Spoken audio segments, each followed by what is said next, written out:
మత్స్యకార సమస్యలపై అసెంబ్లీలో గలమెత్తిన దక్షిణ నియోజకవర్గ శాసనసభ్యులు వంశీకృష్ణ శ్రీనివాస్. మత్స్యకార భరోసా వేగంగా అందించడానికి చర్యలు తీసుకోవాలి. డీజిల్ సబ్సిడీ 9% నుంచి 15% పెంచడానికి ఆలోచించాలి.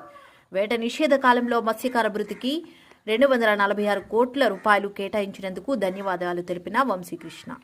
అధ్యక్ష అంటూ దక్షిణ నియోజకవర్గ శాసనసభ్యులు వంశీకృష్ణ శ్రీనివాస్ తీర ప్రాంత మత్స్యకార సమస్యలపై అసెంబ్లీలో గలమెత్తారు. బుధవారం అసెంబ్లీ సమావేశాల్లో ఆయన మత్స్యకార సమస్యలు, వారి డిమాండ్లను ప్రస్తావించారు. గత వైసీపీ ప్రభుత్వం మత్స్యకారుల పట్ల గత ప్రభుత్వం నిర్లక్ష్యం చేసిందని ఆయన ఆగ్రహం వ్యక్తం చేశారు. కూటమి ప్రభుత్వం వచ్చాక మత్స్యకారులకు అండగా నిలబడటంపై ప్రత్యేకమైన కృతజ్ఞతలు తెలిపారు. దేశంలో గుజరాత్ తర్వాత ఆంధ్రప్రదేశ్లోని ఎక్కువ తీర ప్రాంతం ఉంది. సుమారు 974 కిలోమీటర్లు తీర ప్రాంతంలో మత్స్యకారులు జీవనం సాగిస్తున్నారని సదృష్టికి తీసుకుని వెళ్లారు. వంశీకృష్ణ శ్రీనివాస్ గారు.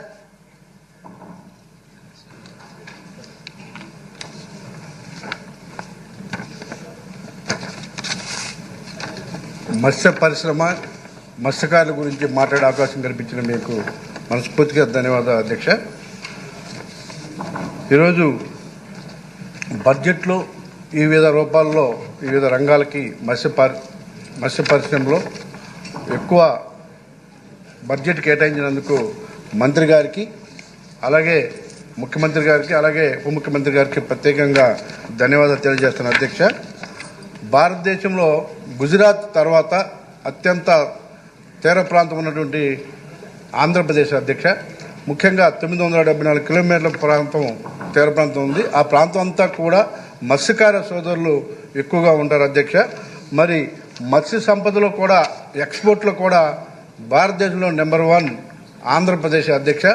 దీన్ని ఎన్నో ప్రోత్సాహాలు ఇచ్చుకుంటూ ఇవాళ మన ముఖ్యమంత్రి గారు, మంత్రి గారు ఎక్కువ ప్రాధాన్యత ఇచ్చినందుకు ప్రత్యేకమైన ధన్యవాదాలు తెలియజేస్తున్నారు అధ్యక్ష.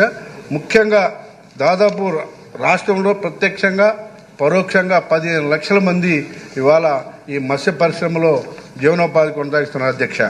ఇకపోతే అధ్యక్ష, ముఖ్యంగా విశాఖపట్నం జిల్లాకు తీసుకుంటే అధ్యక్ష 2500 బోట్లు, అలాగే 20,000 మంది జీవనోపాధి కొనసాగిస్తున్నారు అధ్యక్ష.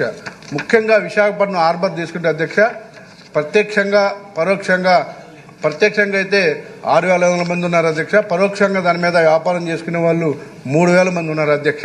వీటన్నిటిగా అలాగే అధ్యక్ష 650 మెకనైజ్డ్ బోట్లు, 200 మోటార్ బోట్లు కూడా ఉన్నాయి అధ్యక్ష.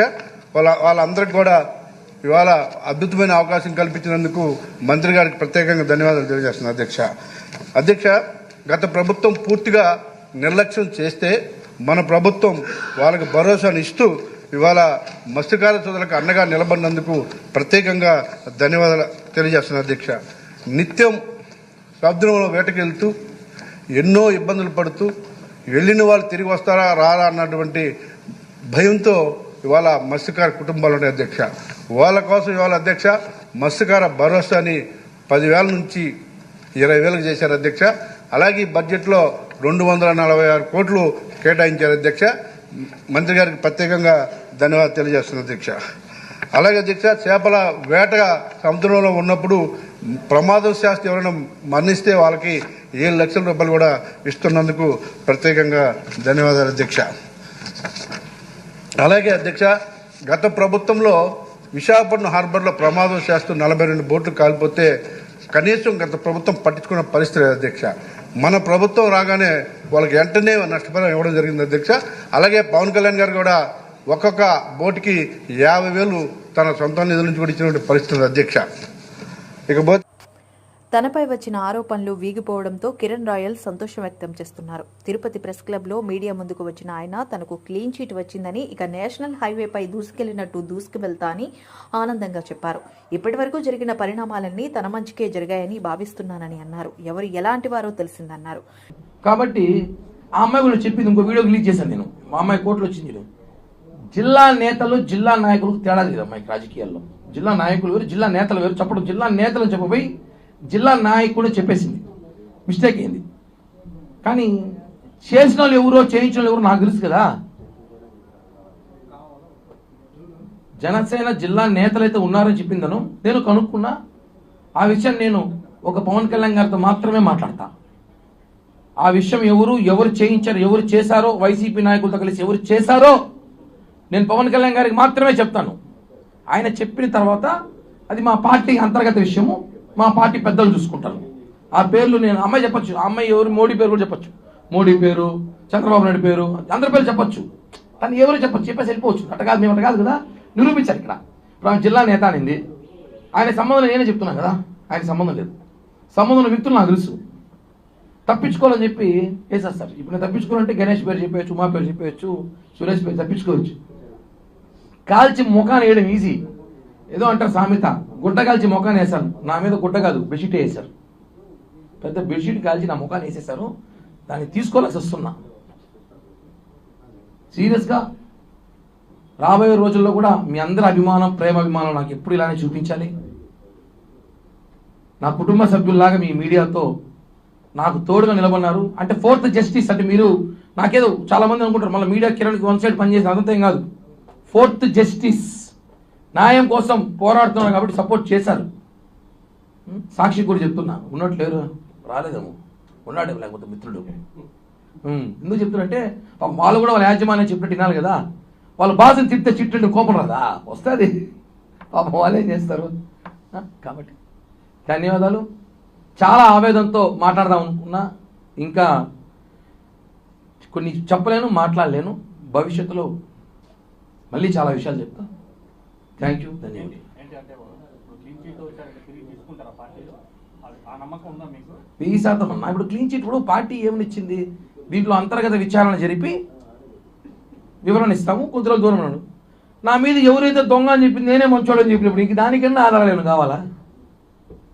ఇప్పుడు నన్ను ఎవరైతే కిరణ్ రాయల్ అనే వ్యక్తిని మోసం చేశారని చెప్పిన వ్యక్తే కిరణ్ రాయల్ మంచోడు, మాకు సెటిల్ అయిపోయింది, మాదేమి లేదని చెప్పి అఫీషియల్గా కోర్టులో వచ్చి జడ్జి ముందర చెప్పినప్పుడు, అఫీషియల్గా తీసుకొని ఇన్ని మైకుల ముందు మీడియా ముందు చెప్పినప్పుడు కూడా ఇంకా అది క్లీన్ చిట్ కాకుండా పోతే ఇంక దానికన్నా నేను ఏం మాట్లాడు.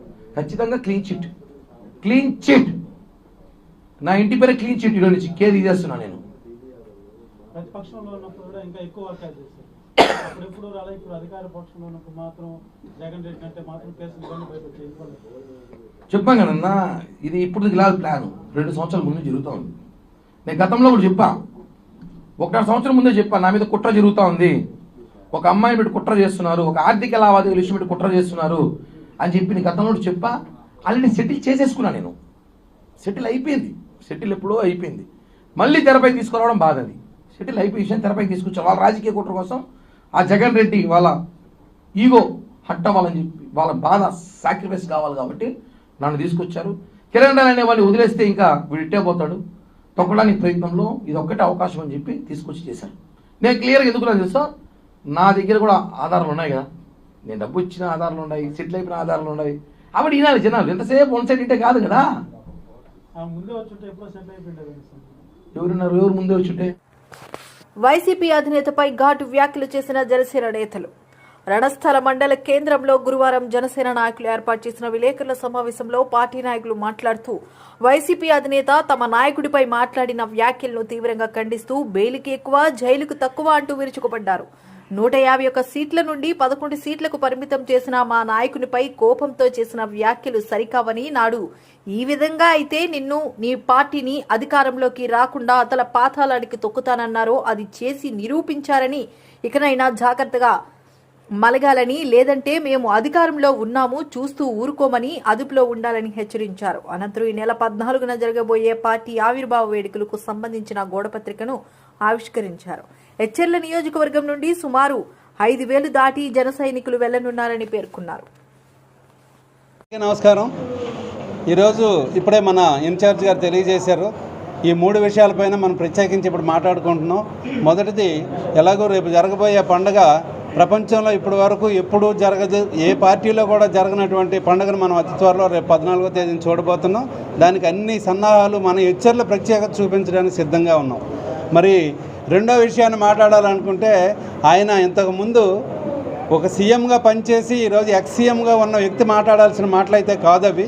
ఆయనకు పూర్తిగా మతి భ్రమించి ఈ మధ్య పోసాని కృష్ణమురళి అని ఒక ఆయన పిచ్చి పెట్టేసి మాట్లాడాడు ఒకప్పుడు. ఆయన పిచ్చి ఈయనకి ట్రాన్స్ఫర్ అయింది కాబట్టి ఏవో వాగుతున్నాడు. ఒకటి. రెండోది, రేపు తెల్లవారి వచ్చే 5 సంవత్సరాల తర్వాత ఆ తర్వాత నేను కళ్ళగంటూ ఉంటుంటే ఈ మధ్య కాలంలో మన డిప్యూటీ సీఎం పవన్ కళ్యాణ్ గారు క్లారిటీ ఇచ్చారు. రాబోయే ఇన్ని సంవత్సరాల వరకు ఈ ఎన్డీఏ కూటమి నాయకత్వం ఉంటుంది అనేసరికి ఆయనకి అన్నీ తడిచిపోతున్నాయి. ఏం చేయాలో అర్థం కావట్లేదు, ఏం మాట్లాడుతున్నాడో తెలియట్లేదు. కార్పొరేటర్కి ఎక్కువ, ఎమ్మెల్యేకి తక్కువ అనే మాట మాట్లాడితే నీ పరిస్థితి ఎత్తి. నువ్వు నన్ను అడిగితే ఒక జైలు ఖైదీకి ఎక్కువ, రాజకీయ నాయకుడికి తక్కువ. నువ్వు రాజకీయాల్లో ఉంటే ఈ రాష్ట్రానికి పట్టిన అధోగతి. 5 సంవత్సరాలు భరించారు, నిన్ను పంపించారు కదా, సిగ్గుండాలి కదా నీకు. నీకు వచ్చిన సీట్లు ఎన్ని? రాజ్యాంగం తెలుసా? నిన్నటి వరకు నువ్వు రెడ్డి రాజ్యాంగాన్ని అమలు చేసావు 2019 నుంచి 24 వరకు. ఆ రాజ్యాంగం ఇంకా ఇప్పుడు నడవదు. డాక్టర్ బిఆర్ అంబేద్కర్ గారి తాలూకా రాజ్యాంగం ఇప్పుడు నడుస్తుంది. దాంట్లో 10% తక్కువ లేకుండా మీకు ఎమ్మెల్యే సీట్లు వచ్చి ఉంటే మీకు ఈరోజు అడగకుండానే ఖచ్చితంగా ప్రత్యేది అక్కడ అపోజిషన్ పార్టీ లీడర్గా వచ్చేది. కానీ నీకు వచ్చిన సీట్లు 11. అడగడానికి సిగ్గుండాలి కదా. అసలు రాజ్యాంగం అంటే తెలియదా నీకు? నీలాంటి వాడు ఈ రాజకీయాల్లో ఉండబట్టే ఆంధ్రప్రదేశ్ అంటే మిగతా రాష్ట్రాల్లో చులకనైపోయింది. ఆ చులకన్ని మార్చడానికి కోసం మా నాయకుడు అహోరాత్రులు కష్టపడి అటువైపు బీజేపీతో ఇటు తెలుగుదేశంతో మాట్లాడి ఎన్డీఏ కూటమిని ఏర్పాటు చేసి ఆంధ్రప్రదేశ్ గొప్పతనాన్ని చూపించబోతున్నాడు. అది చూసి నువ్వు తట్టుకోలేకపోతున్నావు. ఏం మాట్లాడుతున్నావు నువ్వు? అసలు నీకోసం మాట్లాడాలంటే నేను చాలా దిగువ స్థాయి నాయకుడిని. నాకే సిగ్గుగా ఉంది, నీకు సిగ్గు లేదంటే నీకోసం మాట్లాడడం అనవసరం. మరి ఈ జిల్లాలో ఒకడున్నాడు, వీడికి ఏంటంటే జగన్మోహన్ రెడ్డి దగ్గర నుండి కూటమి ప్రభుత్వం ప్రవేశపెట్టిన బడ్జెట్లోని డొల్లతనాన్ని వైఎస్ఆర్సీపీ అధ్యక్షుడు వైఎస్ జగన్మోహన్ లెక్కలతో సహా ప్రభుత్వాన్ని ప్రశ్నిస్తే కనీసం దానికి సమాధానం చెప్పే ధైర్యం కూడా ప్రభుత్వంకు లేదని గుంటూరు జిల్లా వైఎస్ఆర్సీపీ అధ్యక్షులు మాజీ మంత్రి అంబటి రాంబాబు మండిపడ్డారు. తాడేపల్లి పార్టీ కేంద్ర కార్యాలయంలో గురువారం మీడియాతో మాట్లాడుతూ సూపర్ 6 పేరుతో మోసం చేస్తున్నారు, మైనింగ్, లిక్కర్, ఇసుక మాఫియాలతో రాష్ట్రానికి రావాల్సిన ఆదాయాన్ని దోచేస్తున్నారని మండిపడ్డారు. వివరంగా మొత్తం ఆద్యాంతాన్ని పరిశీలించి లెక్కలతో సహా అంకెలతో సహా నిన్ను ఒక సుదీర్ఘమైనటువంటి ప్రశ్న ఇచ్చేసి దానిలో అనేకమైన ప్రశ్నలు సంధించడం జరిగింది. దానితో పాటు జగన్మోహన్ రెడ్డి గారు 5 సంవత్సరాల పాటు ముఖ్యమంత్రిగా ఉన్న సమయంలో ఆయన ఇచ్చినటువంటి వాగ్దానాలను ఏ విధంగా నెరవేర్చారు అనే విషయాలను కూడా కూలంకషంగా ప్రజలకు వివరించేటటువంటి ప్రయత్నం చేశారు. జగన్ గారు ఈ బడ్జెట్ మొత్తాన్ని పరిశీలించిన తర్వాత అనేక ప్రశ్నలు సంధించడం జరిగింది. కానీ ఆ ప్రశ్నలకు నిర్మాణాత్మకమైన సమాధానాన్ని కూటమి ప్రభుత్వంలో ఎవ్వరూ ముందుకొచ్చి సమాధానం చెప్పలేనటువంటి దుస్థితిలో వారు ఉన్నారని క్లియర్గా అర్థమవుతుంది. సూపర్ 6 అన్నారు, సూపర్ 7 అన్నారు. ఇవి కాక 143 హామీలు చంద్రబాబు నాయుడు గారు ఇచ్చారు ఎన్నికలకు ముందు. అధికారంలోకి వచ్చిన తర్వాత ఏ ఒక్క హామీని కూడా పూర్తిగా నెరవేర్చేటటువంటి దాఖలాలు లేవు. బడ్జెట్ను పరిశీలిస్తే అన్ని అరకొరగా ఇచ్చారు. కొన్నిటికి అసలు కేటాయింపులు కూడా ఇవ్వకోకుండా మేము సూపర్ 6ను అమలు చేయబోతున్నాం అనేటువంటి మాట మాట్లాడుతూ ఉన్నారు. అదేమిటయ్యా, ఎందుకు మీరు వీటిని అమలు చేయలేకపోతున్నారంటే ప్రభుత్వం కష్టంలో ఉంది, అప్పుల ఊబిలో ఉంది, జగన్మోహన్ రెడ్డి గారు అప్పులు చేసిపోయారు, అందువల్ల మేము చేయలేకపోతున్నాం అనేటువంటి మాట 5 సంవత్సరాలు పరిపాలన చేసినటువంటి వైఎస్ఆర్ కాంగ్రెస్ పార్టీ మీద, జగన్మోహన్ రెడ్డి గారి మీద వంక చూపటమో బురద జల్లి వెళ్ళటమో చేసేటటువంటి ప్రయత్నం చేస్తున్నారు శాతగాని చంద్రబాబు నాయుడు గారని ఈ సందర్భంగా నేను చెప్పదలుచుకున్నాను.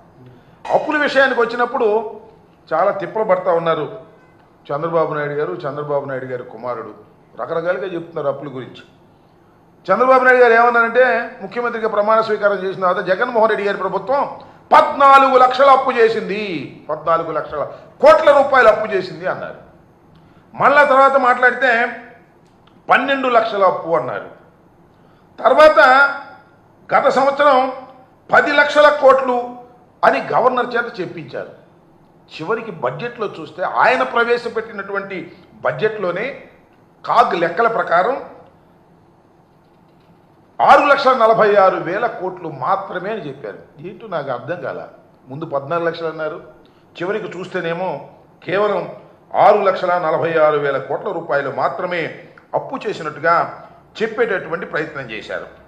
అంతేకాదు మొన్న ప్రవేశపెట్టినటువంటి బడ్జెట్ను ఒకసారి పరిశీలన చేస్తే ఎట్ ఏ గ్లాన్స్ అని మొత్తం ఒక రిపోర్ట్ ఉంటుంది. దానిలో అప్పులేంటి ఇవన్నీ కూడా వివరంగా ఉంటాయి. ఎట్ ఏ గ్లాన్స్ దానిలో అసలు ఆ పట్టిక లేకుండా తీశారు. అంటే ఇక్కడ నేను చెప్పదలుచుకున్నది ఏంటంటే మిస్ఇన్ఫర్మేషన్ రాష్ట్ర ప్రజలకు ఇచ్చి తప్పుకోవాలనేటువంటి ప్రయత్నం. ఏదో ఒక విధంగా జగన్మోహన్ రెడ్డి గారి మీద బురదల్లి తమ హామీలను ఎగ్గొట్టాలనేటువంటి ఒక కుట్రపూరితమైనటువంటి పద్ధతుల్లో ఇవాళ చంద్రబాబు నాయుడు గారి ప్రవర్తన చేస్తూ ఉన్నాడు. నేను నిన్న జగన్మోహన్ రెడ్డి గారు వివరంగా చెప్పినటువంటి వాటిలో కొన్నిటిని ఇక్కడ నేను ఉదాహరణ చేస్తాను. ఆడబిడ్డ నిధి అని 15,100 రూపాయలు ఇస్తామన్నారు. అందరికీ